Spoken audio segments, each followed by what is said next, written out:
Delhi tour Lokesh Lokesh Delhi tour వెళ్ళారు. వాస్తవంగా ఈరోజు అమిత్ షానే ఆయన నరేంద్ర మోదీని ప్రధానమంత్రిని నేరుగా కలుసుకోబోతున్నారు. దీనికి ఇచ్చిన పేరు మటుకు యోగా అమలు చేయడానికి సంబంధించి చేస్తున్నవని చెప్పినప్పటికీ మిగిలిన విషయాలన్నీ మాట్లాడతారు. రెండు కీలకమైనవి కూడా కనిపిస్తున్నాయి.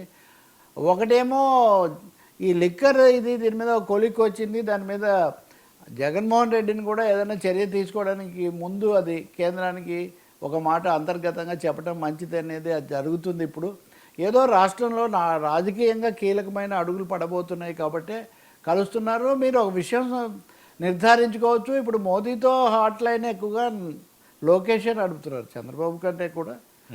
ఎందుకంటే ఫ్రీగా కూడా ఉంటుంది కదా, యంగ్ లీడర్ కాబట్టి చెప్పడం ఆయనకైనా ఈయనకైనా. ఇంకోటి బీజేపీతో ఆ కెమిస్ట్రీ లోకేష్కి వర్కౌట్ అవుతున్నట్టుగా ఉంది.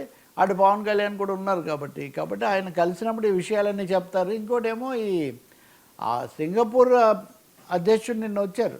సింగపూర్ అంటే ప్రత్యేకమైన కనెక్షన్ కదా ఏపీకి, అమరావతికి. మన చంద్రబాబు వెళ్ళొచ్చినా అదేం జరగలేదు. కేంద్రం జోక్యం లేకుండా సింగపూర్ ఏమీ చేయదు. బహుశా ఇంకా ఇలాంటి కొన్ని విషయాలు, కొన్ని నిధులు ఈ విద్యారంగానికి సంబంధించినవి కూడా మాట్లాడతారని. అధికారిక విధానాలు అంశాలు ఎలా ఉన్నా ప్రధానంగా రాజకీయమైన సంబంధాలు, వైఎస్ జగన్మోహన్ రెడ్డి ఆయన పార్టీ పట్ల తీసుకునే వైఖరి, బీజేపీ ఆలోచనలు ఇట్లాంటివన్నీ కూడా అక్కడ ప్రస్తావనకు వస్తాయని భావిస్తూ ఉన్నారు.